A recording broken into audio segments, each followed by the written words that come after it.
नमस्कार, आभार, अभिनंदन, स्वागत है आप सभी का फॉर्मूला गुरु में। मैं हूं विपुल सिंह। फॉर्मूला गुरु में हर हफ्ते हम एक नई थीम के साथ आते हैं जिससे आपका पोर्टफोलियो न सिर्फ सुरक्षित रहे बल्कि लगातार उसमें बढ़ोतरी देखने को मिलती रहे। इसी क्रम में आज हम बात करेंगे चौथी तिमाही के नतीजों की। जी हाँ, चौथी तिमाही के नतीजों के आधार पर किस तरह से बनाए पोर्टफोलियो, जिन सेक्टर्स के नतीजों ने निराश किया है क्या उनसे अभी बाहर निकल जाना चाहिए, और जहां पर क्या नतीजे अच्छे रहे हैं क्या वो सेक्टर आगे भी आउट परफॉर्म करेंगे। पोर्टफोलियो बिल्डिंग पर होगी 360 डिग्री चर्चा। कैसे बनाएं चौथी तिमाही के नतीजों के आधार पर अपना एक मजबूत पोर्टफोलियो, इन तमाम पहलुओं पर करेंगे बातचीत। लेकिन उससे पहले नजर डालते हैं उन सवालों पर जिनके जवाब आज हम अपने कार्यक्रम में तलाशेंगे। तो एक एक करके उन तमाम प्रश्नों को आपके सामने लाया जाएगा और उसको फिर हम अपने जो हमारे आज के फॉर्मूला गुरु हैं उनसे एक एक करके पूछेंगे। तो सबसे पहला जो महत्वपूर्ण सवाल है वो सबसे पहले हम पूछेंगे कि आखिर में चौथी तिमाही में कंपनियों के मुनाफे की ग्रोथ में हमने देखा 11 महीने की सबसे कम ग्रोथ देखने को मिली है। क्या इससे एक नेगेटिव सेंटीमेंट भविष्य के लिए दिखाई दे रहा है या फिर जो चीज़ें वर्स्ट थी वो पूरी हो चुकी हैं, आगे के लिए चीज़ें पॉजिटिव दिखाई दे रही हैं? ये समझेंगे आज के अपने एक्सपर्ट से। इसके अलावा दूसरा महत्वपूर्ण सवाल कि मेटल के अलावा दिग्गज जो आईटी कंपनियां हैं उनके नतीजों ने काफ़ी निराश किया है। अभी इन कंपनियों में क्या करना चाहिए? ऑलरेडी हम देख रहे हैं काफ़ी हद तक जो है गिरावट आ चुकी है, तो क्या यहाँ पर अब नई खरीदारी करने के मौके मिल रहे हैं या फिर आगे भी नतीजे खराब रहेंगे और इसलिए इन सेक्टर से दूर रहना चाहिए? अब तीसरा महत्वपूर्ण सवाल, खराब नतीजों की बात हुई तो अच्छे नतीजों की भी बात कर लेते हैं। बैंक, बीएफएसआई और ऑटो कंपनियों के नतीजे शानदार देखने को मिले। कई सारे बैंकों में, ऑटो में, बीएफएसआई सेगमेंट में रैली भी अच्छी देखने को मिली। अब यहाँ पर क्या करना चाहिए? क्या प्रॉफिट बुक करने का वक्त है या चूंकि अच्छे नतीजे देखने को मिल रहे हैं और आने वाले समय में ये ग्रोथ कंटिन्यू रहेगी इसलिए अभी भी यहाँ पर अपॉर्चुनिटी है पैसे लगाने की, तो इन कंपनियों को अपने पोर्टफोलियो में रखें या ना रखें? तीसरा महत्वपूर्ण सवाल, अगला महत्वपूर्ण सवाल ये कि चौथी तिमाही के नतीजों के बाद पोर्टफोलियो अगर हम बना रहे हैं तो चौथी तिमाही के जो नंबर्स हैं उनमें किन आंकड़ों पर नज़र डालें? कई बार ऐसा होता है साइक्लिकल बिजनेस की वजह से मुनाफा घट जाता है, कई बार जो है अतिरिक्त आय भी मिल जाती है, लेकिन अगर हम लंबी अवधि का नज़रिया ले रहे हैं तो किन नंबर्स पे हमें फोकस करना चाहिए? अगला प्रश्न ये कि आखिर में जब हम पोर्टफोलियो अपना बना रहे हैं उसमें हम सेक्टर पे फोकस करें। अब मान लीजिए बैंक में अच्छे नतीजे देखने को मिले तो क्या कोई भी बैंक चुन लें या फिर इंडिविजुअल कंपनी की, जहाँ पर हमने देखा कि भले ही सेक्टर की परफॉर्मेंस ओवरऑल ना अच्छी रही हो लेकिन कुछ एक कंपनियों के नतीजे ऐसा लग रहा है कि वो आगे चल करके अच्छा प्रदर्शन कर सकती हैं, तो सेक्टर देखें या कंपनी? अगला सवाल ये कि हम जिस तरीके से देख रहे हैं इंटरेस्ट रेट महंगा होता हुआ दिखाई दिया है, क्या आने वाले समय में इसका असर और भी ज़्यादा नकारात्मक सबसे ज़्यादा किन सेक्टर्स पर पड़ेगा और क्या उनसे दूरी बना करके चलनी चाहिए? वहाँ पर क्या रणनीति होनी चाहिए? ये भी हम अपने एक्सपर्ट से समझेंगे।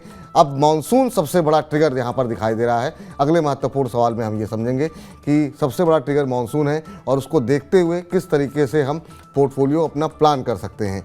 क्या अगर मानसून खराब रहता है तो किन सेक्टर से दूरी रहनी चाहिए, मानसून सामान्य रखता है तो फिर क्या करना चाहिए, और क्या मानसून से जुड़े जो सेक्टर्स हैं उनमें पैसे लगाने भी चाहिए या नहीं लगाने चाहिए, क्योंकि बड़ी सारी असमंजस की स्थिति यहाँ पर बनी हुई है।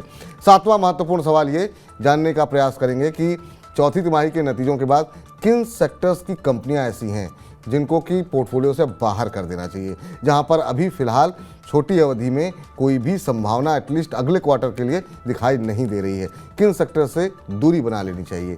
आठवां महत्वपूर्ण सवाल कि जिस तरह के नतीजे हमने देखे हैं उसके बाद से किस सेक्टर की कंपनियों को अपने पोर्टफोलियो में ज़रूर रखना चाहिए? क्या जिन सेक्टर्स ने आउट परफॉर्म किया है उनको वाकई में अपने पोर्टफोलियो में रखना चाहिए या फिर जो है किसी और कंपनी के पोर्टफोलियो को जो है अपने पोर्टफोलियो में रखना चाहिए?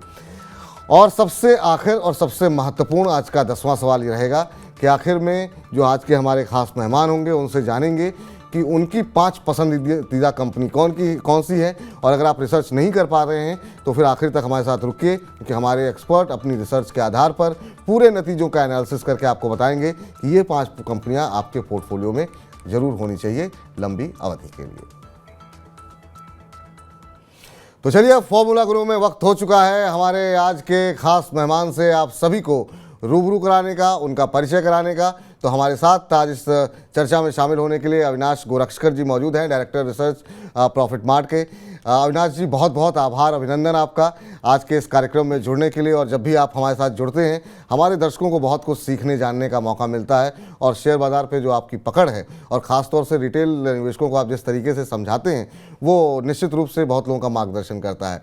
तो सबसे पहले तो बहुत बहुत स्वागत है और पहला प्रश्न ये रहेगा कि आज की थीम पर जाएं कि आने वाले समय में आप बाज़ार की चाल कैसे देख रहे हैं, क्योंकि बाज़ार अब इस समय जो सबसे बड़ी जो रुकावट था उसके ऊपर तो आया है, लेकिन उसके आगे चलने के लिए थोड़ा हिचकिचा रहा है, थोड़ा डगमगा रहा है। आप कैसे देख रहे हैं सर? आपसे पहले तो विपुल आपका भी धन्यवाद मुझे शो पे इनवाइट करने के लिए। मार्केट का outlook Vipul in the near term थोड़ा सा वोलेटाइल रहेगा, क्योंकि आप सभी को पता होगा कि आज से कर्नाटका के स्टेट इलेक्शंस शुरू हो चुके हैं। सैटरडे तक फाइनल रिजल्ट आएगा और जो भी नतीजा आएगा वो डेफिनेटली मार्केट्स को डेफिनेटली शॉर्ट टर्म में इम्पैक्ट करेगा।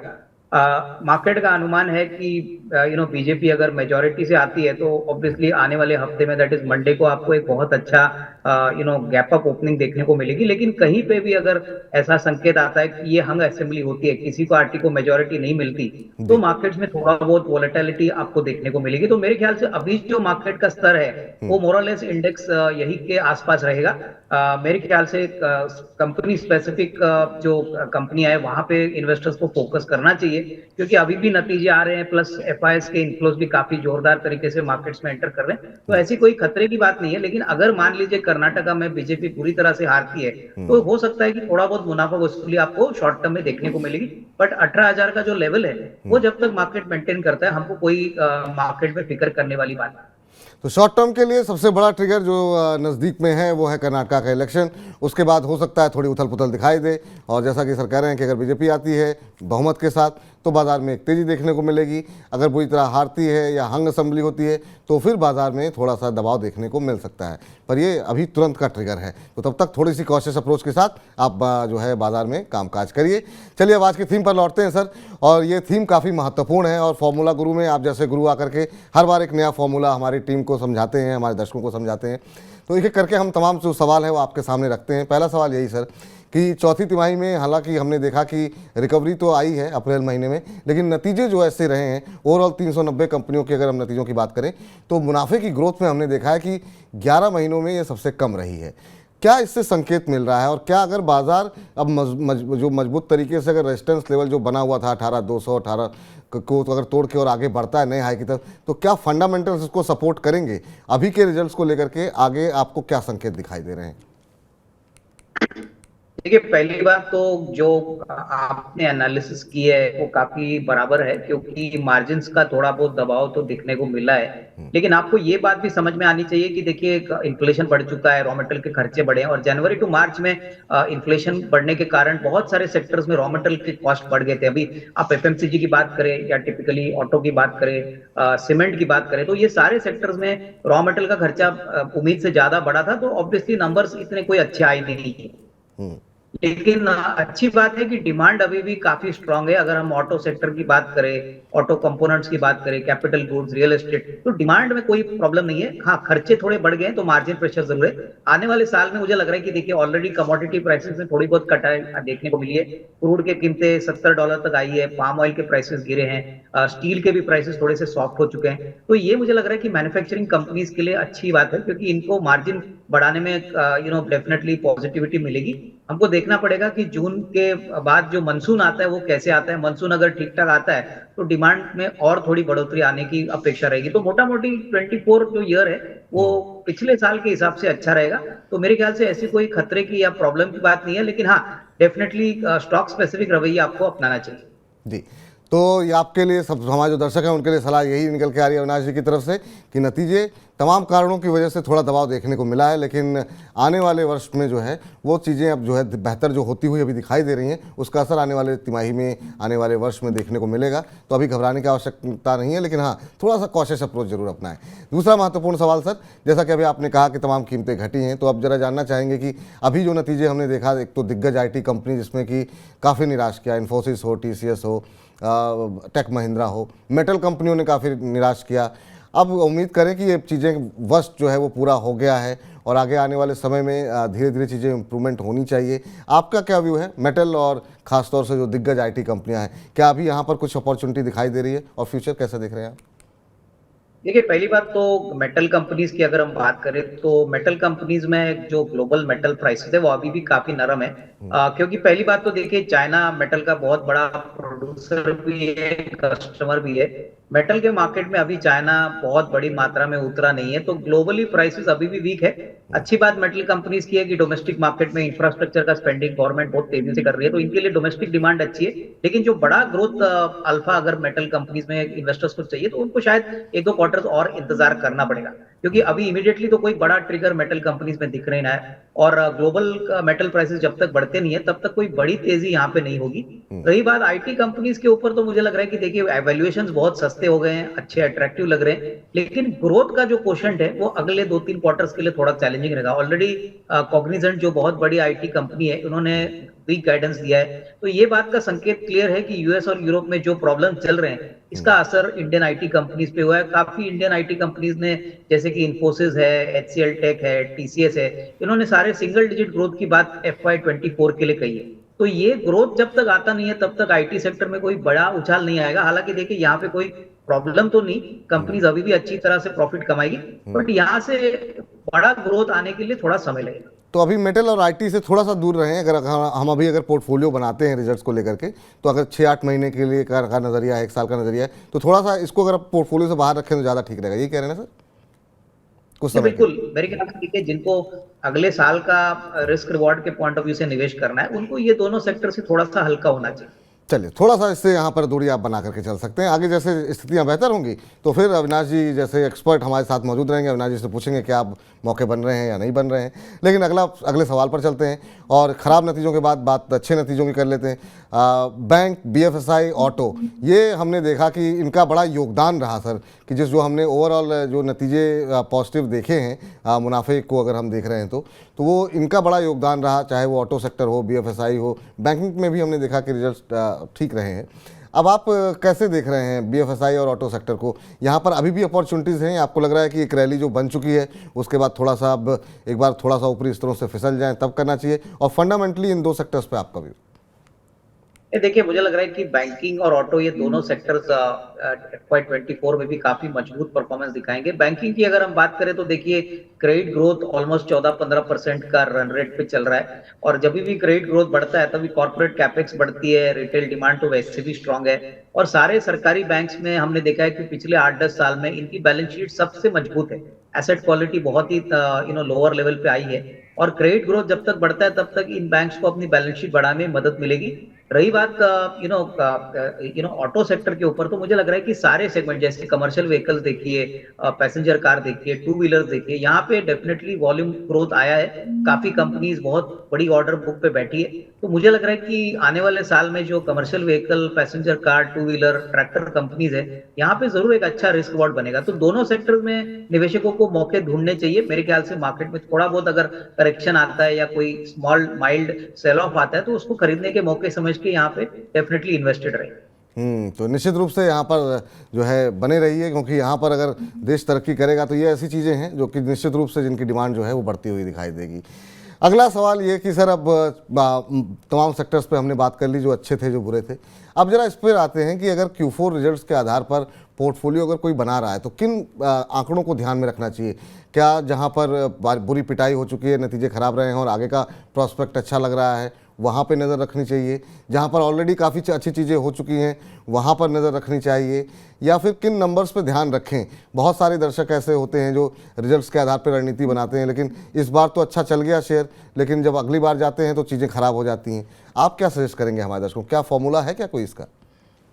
देखिए, पहली बात तो जब भी कोई पोर्टफोलियो आपको बनाना है, तो आपको कम से कम अगले साल का एक ओवरऑल डिमांड सप्लाई का सिनारियो कैलकुलेट करके लेना होता है। और मेरे ख्याल से सबसे बड़ा जो नंबर होता है वो कामकाजी मार्जिन होता है। कंपनी का कामकाजी मार्जिन में क्या बदलाव आ गया है, अच्छा है, खराब है, उसके कारण क्या है, वो देखना बहुत जरूरी है। और दूसरी बात, कंपनी का कर्जा कितना है। देखिए, जो कंपनी लगातार कर्जा ऐड कर रही है और रेवेन्यू ग्रोथ नहीं आ रहा है, वहां पे थोड़ा सा आपको बच के रहना है। और सबसे बड़ी बात, जो लेटेस्ट डेवलपमेंट्स होते हैं, जैसे कि रॉ मटेरियल के खर्चे कम हो गए हैं, सेलिंग प्राइस के प्रोडक्ट्स बढ़े हैं। मिसाल के तौर पे अगर हम सीमेंट सेक्टर की बात करें, तो जनवरी टू मार्च का क्वार्टर काफी खराब था, लेकिन अप्रैल में करीबन 40-50 रुपए की बैग सीमेंट बैग की कीमतें बढ़ी है, पेटकोक यानी रॉ मटेरियल की कीमतें नीचे आई है, तो डेफिनेटली सीमेंट सेक्टर में आपको एक अच्छा उछाल इस साल देखने को मिलेगा। तो ये सारी बातें मोटा मोटी आपको देखनी है जब भी आप स्टॉक्स पोर्टफोलियो के लिए सिलेक्ट करते हैं। तो इन तमाम चीज़ों को जो है ध्यान में आप रखिए जब भी आप खासतौर से रिजल्ट्स को लेकर के अगर आप कोई पोर्टफोलियो बनाना चाह रहे हैं अपना। तो अगले सवाल की तरफ चलते हैं। और सर, एक जो सबसे महत्वपूर्ण सवाल है कि बहुत लोगों को लगता है कि नहीं, अब जैसे बैंकों पे लोग, आपने कहा कि काफ़ी पॉजिटिव व्यू है, ऑटो पे आपने कहा कि नहीं डिमांड बनी रहेगी, तो कोई भी कंपनी चुन लेनी चाहिए, सेक्टर पे फोकस करें, या फिर जहां पर हम देखें कि नहीं यहाँ पर जो है प्राइस मूवमेंट कम हुआ है, रिजल्ट्स अच्छे रहे हैं, यहाँ पर वैल्यूएशन आकर्षक लग रही है, फोकस कहाँ पे करना चाहिए अगर हम एक पोर्टफोलियो सिर्फ रिजल्ट्स के आधार पर बना रहे हैं कि हमने पढ़ लिया कि फलाना फलाना सेक्टर जो है निवेश के लिए अच्छा है, क्या उनमें से किसी भी कंपनी को उठा लेना चाहिए, या फिर किन किन पैरामीटर्स पे कंपनी को चुनते समय ध्यान रखना चाहिए? देखिए, जब भी आप कोई भी स्टॉक में इन्वेस्ट करते हो तो सेक्टर का आउटलुक होना जरूरी है, लेकिन सबसे बड़ी बात और अच्छी बात है कि आपको स्टॉक के बारे में थोड़ा और पॉजिटिव और कॉन्फिडेंट होना चाहिए। तो स्टॉक स्पेसिफिक अप्रोच ही अडॉप्ट कर लीजिए, जैसे कि कंपनी का कामकाजी मुनाफा कितना बढ़ गया है, कितना रेवेन्यू बढ़ गया है, कितना कैश फ्लो जनरेशन हो गया है। ये सारी बातें निवेश के लिए बहुत इंपॉर्टेंट होती है, क्योंकि मार्केट्स इन नंबर्स को बहुत अहमियत देता है। तो मेरे ख्याल से सेक्टर से ज्यादा कंपनी आउटलुक पे ज्यादा फोकस करना जरूरी है। तो सेक्टर से ज़्यादा अगर आप इस बात पर ध्यान देंगे कि कंपनी कैसा कर रही है तो वो ज़्यादा बेहतर रहेगा, कंपनी का प्रदर्शन कैसा रहा है, कंपनी के जो प्रदर्शन के साथ साथ उसकी वैल्यूएशन कैसी है, ऐसा तो नहीं जितना प्रदर्शन किया है उससे ज़्यादा शेयर भाग चुका है, ये तमाम छोटी छोटी चीज़ों का ध्यान रखेंगे तो वो ज़्यादा बेहतर रहेगा। अगला प्रश्न सर, एक बड़ा जो कंसर्न है जो कि अभी भी दिख रहा है और आने वाले समय के लिए बना हुआ है, वो है महंगा कर्ज। ब्याज लागत जो है वो तमाम कंपनियों के लिए थोड़ी सी मुश्किलें पैदा कर सकती है। कौन से सेक्टर्स ऐसे हैं जहां पर आपको लगता है कि ये ज़्यादा नेगेटिव इम्पैक्ट डालेगी, या आपको लगता है कि ऑलरेडी काफ़ी हद तक फैक्टर इन हो चुका है, बहुत ज़्यादा इसका नेगेटिव इम्पैक्ट अब आगे नहीं देखने को मिलेगा? देखिए विपुल, पहली बात तो जहां पे कर्जा ऑलरेडी ज्यादा है वहां पे उन कंपनीज को तकलीफ होगी, क्योंकि उनका वर्किंग कैपिटल, उनका जो एसेट फाइनेंसिंग का जो मिक्स है उससे उनके इंटरेस्ट कॉस्ट बढ़ेंगे। लेकिन जो कंपनी बिल्कुल कर्जा मुक्त है उनके लिए तो कोई दिक्कत नहीं है, क्योंकि उनके लिए कोई बड़ा फर्क पड़ेगा नहीं, क्योंकि इंटरेस्ट रेट्स बढ़ते हैं। लेकिन ओवरऑल हमको जब इंटरेस्ट रेट्स की बात आती है तो हमको डिमांड भी देखना है। अभी आज ऑटो की बात करिए, ऑटो कंपोनेंट्स की बात करिए, रियल एस्टेट की बात करिए, तो ब्याज के रेट्स बढ़ने के बावजूद डिमांड बढ़ रहा है, और उनको ये महंगा ब्याज भी कोई बड़ी दिक्कत नहीं है, क्योंकि डिमांड बढ़ रहा है तो सेल बढ़ रही है। तो आपको नॉर्मल इंटरेस्ट रेट जब आप देखते हो बढ़ता है, तब आपको देखना है कि वो सेक्टर में कंपनी का परफॉर्मेंस कैसे चल रहा है, ओवरऑल सेक्टर आउटलुक कैसा है। तो उस पॉइंट ऑफ व्यू से मुझे लग रहा है कि जो कंपनीज अभी आपको अवॉइड करनी चाहिए, जो सेक्टर्स जरा तकलीफ में आ सकते हैं, वो बेसिकली मेटल सेक्टर हो सकता है, उसके बाद स्पेशलिटी केमिकल हो सकता है, क्योंकि वहां पे डिमांड अभी भी थोड़ी मंदी चल रही है, तो वहां पे उनको सबसे ज्यादा दिक्कत के इंटरेस्ट कॉस्ट की होगी। तो जहाँ पर कर्ज ज़्यादा हो, जहाँ पर डिमांड कम हो, अगर कर्ज थोड़ा ज़्यादा भी है और डिमांड काफ़ी ज़्यादा है तो काफ़ी हद तक चीज़ें जो है वो बेहतर हो सकती हैं, लेकिन अगर डिमांड भी कम है तो फिर समस्या हो सकती है। तो मेटल और स्पेशलिटी केमिकल के शेयरों से फिलहाल अभी दूरी बना करके रखनी चाहिए, क्योंकि डिमांड में भी वहाँ पर कमी देखने को मिल रही है। सर, अब अगला जो सबसे बड़ा ट्रिगर है बाज़ार के लिए वो मानसून है, जिसको लेकर के अलग अलग अनुमान आ रहे हैं। माफ़ कीजिएगा, स्काईमेट की तरफ से अनुमान आया कि जो आने वाले समय में जो है सूखे की स्थिति कुछ हद तक देखने को मिल सकती है। मौसम विभाग की तरफ से कहा जा रहा है मानसून सामान्य रहेगा, अल नीनो का खतरा बना हुआ है। ऐसे में जब हम पोर्टफोलियो बना रहे हो 6-8 महीने के लिए, साल भर के लिए, अगले साल के लिए, तो किन चीज़ों को हमको अवॉइड करना चाहिए? क्या हमें मानसून से जुड़ी हुई सेक्टर्स को अवॉइड पूरी तरह करना चाहिए, या हमको ये फैक्टर इन करके चलना चाहिए कि यहाँ नुकसान हो सकता है या फ़ायदा हो सकता है? आप कैसे देख रहे हैं इसको? ये देखिए, मुझे लग रहा है कि मानसून एक ऐसा ट्रिगर है जो सारे मैन्युफैक्चरिंग सेक्टर्स को कहीं ना कहीं इम्पैक्ट करता है विपुल। अगर हम ऑटो की बात करें तो टू व्हीलर सेल्स जो रूरल इंडिया से ज्यादातर आती है, गाड़ियों की भी डिमांड जो रूरल मार्केट से आते हैं, उसका इफेक्ट डेफिनेटली ऑटो सेक्टर पे आता है। तो ये कहना मुश्किल है कि कौन से सेक्टर्स को आप अवॉइड करें, बट हाँ, अगर आप definitely platform based business companies की बात करेंगे, जैसे एक्सचेंजेस का धंधा है, जैसे कि कंपनियां आईएक्स है, उसके बाद एमसीएक्स है, तो इनके लिए कोई दिक्कत होती नहीं, क्योंकि इनका प्लेटफॉर्म बेस्ड बिजनेस होता है। तो नॉर्मली हमको लगता है कि ऐसे माहौल में आपको थोड़ा रिस्क स्ट्रेटेजी के पॉइंट ऑफ व्यू से ऐसे कंपनीज और ऐसे सेक्टर्स में पैसा लगाना चाहिए जो बेसिकली मानसून रिलेटेड डिमांड से नहीं आती। तो उसका मतलब है कि आप टेलीकॉम में पैसा लगा सकते हो, उसका बाद आईटी में थोड़ा बहुत पैसा लगा सकते हो। बट डेफिनेटली अगर आप मानसून रिलेटेड सेक्टर्स की बात करेंगे, जो अगर मानसून खराब आता है तो एफएमसीजी, ऑटो, उसके बाद एग्रोकेमिकल, फर्टिलाइजर्स, ये सारे डायरेक्टली मानसून से इफेक्टेड होते हैं। तो मेरे ख्याल से डिफेंसिव स्ट्रेटेजी ये रहेगी कि थोड़ा बहुत आईटी, थोड़ा बहुत मीडिया, थोड़ा बहुत फार्मा, ऐसे सेक्टर्स में फिर निवेशकों को पैसा डालना चाहिए, क्योंकि उनका सीधा इंपैक्ट मानसून से बिल्कुल होता नहीं। अभी सर चूंकि हम लोग आज ही ये पोर्टफोलियो बिल्ड कर रहे हैं, आपसे जानना चाहिए इस फैक्टर को कंसीडर करना भी चाहिए या नहीं कंसीडर करना चाहिए? क्योंकि हम ठीक है खाली ये सवाल के लिए नहीं है, लेकिन अभी एक बड़ा कंसर्न तो है। तो क्या अपना पोर्टफोलियो जो है, जो कंपनियों का जिक्र किया, जिन सेक्टर्स का आपने जिक्र किया, उधर डिफेंसिव अप्रोच अपनानी चाहिए या फिर जो एक फंडामेंटल्स दिखाई दे रहे हैं उसके आधार पर ही चलना चाहिए? मुझे लग रहा है कि देखिए अभी भी मानसून का जो फाइनल रिपोर्ट है वो आना बाकी है। आईएमडी ने तो क्लियरली कहा है कि मानसून इस बार नॉर्मल होगी। बिल्कुल। हालांकि स्काईमेट ने कहा है कि मानसून में थोड़ी प्रॉब्लम आ सकती है। मुझे लग रहा है कि एंड ऑफ मई या early first week of June तक ये मामला फाइनल हो जाएगा, और उसके बाद मार्केट्स को भी एक कंफर्ट मिलेगा कि मानसून किस प्रकार से होने वाला है। हमारा मानना है कि देखिए ऑटो कंपोनेंट्स, उसके बाद कैपिटल गुड्स, उसके बाद रियल एस्टेट, उसके बाद इवन एग्रोकेमिकल की अच्छी कंपनियां अभी मार्केट में अवेलेबल है। तो थोड़ा बहुत निवेश आपको जरूर करना चाहिए, थोड़ा रिस्क लेके आप पोर्टफोलियो में इनको इंक्लूड कर दीजिए, क्योंकि मानसून फाइनली कैसे पैन आउट होगा वो तो बाद में ही पता चलेगा। बट ओवरऑल मुझे लग रहा है कि कंपनी की फंडामेंटल अच्छी है, तो डेफिनेटली इसमें कोई प्रॉब्लम नहीं होनी चाहिए। बट हाँ, लंबा नजरिया रखे, यही इन्वेस्टमेंट के लिए ठीक रहेगा। तो लंबे अवधि के साथ जो है थोड़ा सा अगर आप शेयर बाजार में हैं, थोड़ा रिस्क लेकर के अच्छी कंपनियों में जो है वो आप जो है अपना एक्सपोजर ले सकते हैं। अब सर आखिरी के 2-3 प्रश्न बचे हुए हैं, और जो है हम चाहेंगे कि हमारे तमाम जो दर्शक होंगे उनका भी ध्यान इस बात पे होगा कि इन तमाम जो हम लोग बात कर रहे हैं उसका निचोड़ क्या निकल रहा है। तो आपसे 8वां प्रश्न यही है कि Q4 नतीजों के बाद अब कौन से सेक्टर्स ऐसे हैं जो आपको लग रहा है, एक तो आपने जिक्र कर दिया कि कहीं ना कहीं स्पेशलिटी केमिकल को बाहर कर दीजिए, मेटल को बाहर कर दीजिए, इसके अलावा भी कोई सेक्टर हैं जिनको आपको लगता है कि अभी रिजल्ट सीजन को ख़त्म करने के बाद अभी 2-4-6 महीने के लिए, 7-8 महीने के लिए इन सेक्टर से थोड़ी दूरी बना करके चलनी चाहिए? मेरे ख्याल से देखिए फिलहाल तो मुझे लग रहा है कि जो भी एक्सपोर्ट ओरिएंटेड सेक्टर्स है बिल्कुल वहां पे थोड़ा सा बच के रहिए, क्योंकि देखिए डोमेस्टिक फेसिंग सेक्टर जो है वहां पे अच्छी तेजी हमको दिख रही है। जैसे कि मैंने पहले भी कहा कि जो domestic automobile, auto components, capital goods, यहाँ पे तो तेजी दिख रही है। लेकिन अगर एक्सपोर्ट ओरिएंटेड कंपनीज की बात करें, जैसे स्पेशलिटी केमिकल्स है, उसके बाद फार्मा है, उसके बाद मेटल्स है, तो यहाँ पे थोड़ा सा ट्रेंड अभी भी वीक लग रहा है। आईटी में भी मैंने जैसे कहा कि देखिए इतनी बड़ी दिक्कत तो दिख नहीं रही है, लेकिन ग्रोथ बिल्कुल ना के बराबर दिख रहा है। तो आईटी, मेटल्स, उसके बाद फार्मा, स्पेशलिटी केमिकल्स, यही सेक्टर से थोड़ा सा बच के रहिए, क्योंकि ये सारे एक्सपोर्ट ओरिएंटेड सेक्टर्स हैं। एक्सपोर्ट ओरिएंटेड मार्केट्स में जो होता है वही यहाँ पे रिफ्लेक्ट होता है। तो मेरे ख्याल से यही एक स्ट्रेटेजी इन्वेस्टर्स को at least as of now follow करनी चाहिए। तो निर्यात से जुड़ी हुई जिन कंपनियों का ज़्यादा फोकस है, जहां पर ज़्यादा एक्सपोजर है, अंतर्राष्ट्रीय स्थिति आप सबको पता है किस तरीके से देखने को मिल रही है, बहुत सारी अनिश्चितताएं हैं, तो उन जगहों से दूरी बना करके चलें जहां पर निर्भरता दूसरे देशों पर ज़्यादा है।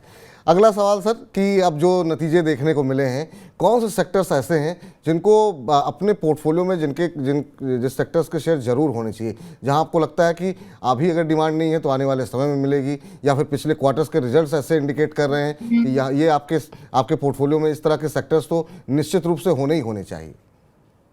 देखिए दो सेक्टर जो मुझे लग रहा है कि बहुत ही अच्छे रिस्क रिवॉर्ड के ऊपर बैठे हैं, वो एक तो सीमेंट है और दूसरा है रियल एस्टेट।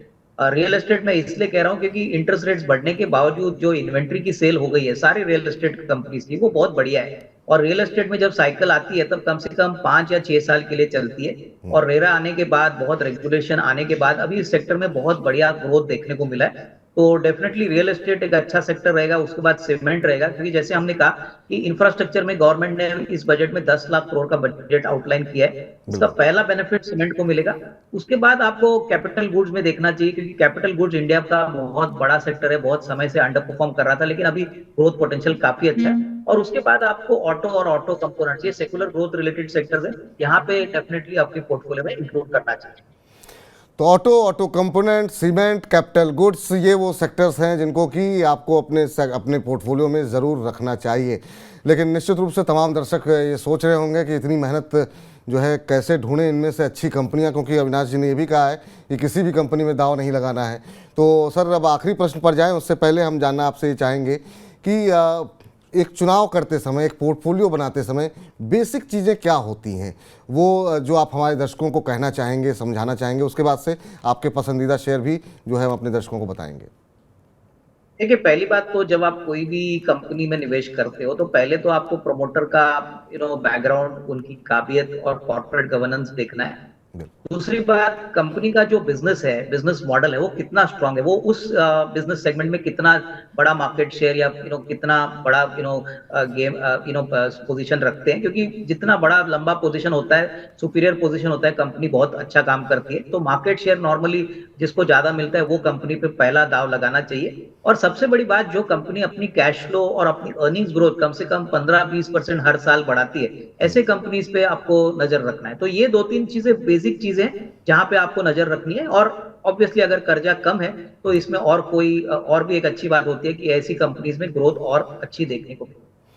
ठीक सर, अब इन चीज़ों का आपको ध्यान रखना है, पोर्टफोलियो एक सुरक्षित तरीके से बनाइए। लेकिन हाँ, आपके पोर्टफोलियो को बनाने की प्रक्रिया को और आसान करने के लिए अविनाश जी से आखिरी प्रश्न पूछते हैं। अविनाश जी, चौथी तिमाही के नतीजे देखे, बहुत कंपनियों ने बहुत शानदार तरीके से आउट परफॉर्म किया, बहुत शेयरों ने काफ़ी शानदार रिजल्ट देखने को मिले। हमने इस बार खासतौर से मिड कैप आईटी में बहुत अच्छी कंपनियां रही जिन्होंने शानदार जो है अप मूव दिखाया है। लेकिन अब अगर हमें 5 कंपनियां कोई चुननी हो, एक पोर्टफोलियो 5 कंपनियों का बनाना हो, आपके पसंदीदा शेयर कौन से हैं जो आपको लगता है कि नहीं, इन 5 कंपनियों को चौथी तिमाही के नतीजों के बाद अगर आप पोर्टफोलियो बना रहे हैं तो अपने पोर्टफोलियो में ज़रूर रखना चाहिए? देखिए, पहली बात तो मैं ये 2 हिस्सों में बांटूंगा। 2 कंपनी जो लार्ज कैप में हमको पसंद है, एक तो टाटा मोटर्स है। टाटा मोटर्स ने, आप सभी को पता होगा कि बहुत लंबे समय के बाद अभी 12 मई को उन्होंने डिविडेंड अनाउंस करने की बोर्ड मीटिंग अनाउंस की है। नंबर्स बहुत तगड़े हैं, तो यहाँ पे डेफिनेटली एक छोटी पोजीशन आप बना सकते हो। दूसरी कंपनी जो कैपिटल गुड्स को की फ्रंटलाइन कंपनी है, वो है लार्सन एंड टूब्रो। तो यहाँ पे मुझे लग रहा है कि बहुत अच्छा रिस्क रिवॉर्ड आपको मिलेगा, क्योंकि एग्जीक्यूशन अच्छा है, ऑर्डर बुक भी रिकॉर्ड हाई पे है। और 2-3 जो छोटी कंपनियां हैं, इसमें से एक मदरसन सुमी है जो ऑटो कंपोनेंट्स और पैसेंजर कार सेगमेंट में बहुत बड़ा एक्सपोजर रखती है। तो यहाँ पे डेफिनेटली शेयर का प्राइस भी अच्छा लग रहा है। और उसके बाद अगर आप सीमेंट सेक्टर की बात करें तो ओरिएंट सीमेंट एक छोटी सीमेंट कंपनी है जिन्होंने हाल ही में बहुत अच्छे नंबर्स दिखाए हैं। तेलंगाना, महाराष्ट्र और कर्नाटका में इनके सीमेंट प्लांट्स है। कैपेसिटी करीबन 8.5 मिलियन टन है, जो अभी बढ़ रही है 11 मिलियन टन के लिए। और फाइनली मुझे लग रहा है कि ये सारी कंपनीज में अगर आप निवेश करते हैं तो अच्छी खासी कमाई आपको अगले 8 से 12 महीने में मिलेगी। थोड़ा सा एसआईपी के पॉइंट ऑफ व्यू से भी अगर खरीदना है तो यहाँ पे आप निवेश कर सकते हैं। तो एसआईपी के पॉइंट ऑफ व्यू से आप चाहें थोड़ा थोड़ा करके निवेश करें, एक साथ आप लगाना चाहें तो भी आप लगा सकते हैं, और 8 से 12 महीने में अच्छे नतीजे यहाँ पर देखने को मिलेंगे, अच्छे मुनाफे आपको देखने को मिलेंगे। एक बार फुल स्क्रीन पर दिखा दीजिए जरा वो तमाम कंपनियों को जो दर्शक नहीं नोट कर पाए हैं। तो ऑटो कंपनी में टाटा मोटर सबसे अच्छी लग रही है। ऑटो कंपोनेंट में एक छोटी कंपनी मदरसन सुमी पकड़ी गई, जहाँ पर डिमांड काफ़ी अच्छी देखने को मिल रही है। रियल एस्टेट का जिक्र किया था आज जो है अविनाश जी ने, तो यहाँ पर अनंतराज में उनको लगता है कि आने वाले समय में अच्छी संभावनाएं बन रही हैं। सीमेंट में ओरिएंट सीमेंट की जो वैल्यूएशन है वो ज़्यादा आकर्षक दिखाई दे रही है। और एक और दिग्गज जो इंफ्रास्ट्रक्चर का जिक्र हो रहा था उसमें L&T। तो इन 5 कंपनियों पे आप नज़र बना करके चलें। उम्मीद करते हैं चौथी तिमाही के नतीजों के बाद जो है अगले 8 से 12 महीने में ये कंपनियां आपके पोर्टफोलियो को न सिर्फ मजबूती प्रदान करेंगी बल्कि आपको अच्छे खासे रिटर्न भी देंगी। तो अविनाश जी, बहुत बहुत शुक्रिया सर, बहुत बहुत धन्यवाद। आप जब भी आते हैं बहुत कुछ हमारे दर्शकों को जानने सीखने का मौका मिलता है। आपने इतने व्यस्त कार्यक्रम में से अपना महत्वपूर्ण समय निकाला, और भी चर्चा करने का जो है बहुत सारे प्रश्न थे, लेकिन आपकी अपनी व्यस्तताएं हैं। बहुत बहुत शुक्रिया अपना महत्वपूर्ण समय देने के लिए। चलिए, तो फिलहाल फॉर्मूला गुरु को यहीं पर समेटते हैं, लेकिन इन 5 कंपनियों के अलावा भी बहुत सारी कंपनियां शेयर बाज़ार में लिस्टेड हैं। उनसे जुड़ा भी कोई सवाल हो, आप कहीं फंस गए हैं, कोई कंपनी का मुनाफा गिर गया, किसी का बढ़ गया, आप फंसे हुए हैं, तो आप हर रोज़ दोपहर 1 से 2 हमारे साथ जुड़िए हमारे खास कार्यक्रम हेलो मनी 9 मेरा सवाल है में। और जो भी आपके प्रश्न हैं आप पूछ सकते हैं 9311211874 पर। तो लगातार मनी 9 के साथ बने रहिए। फिलहाल फॉर्मूला गुरु में मुझे दीजिए इजाज़त, आप बने रहिए मनी 9 के साथ। नमस्कार।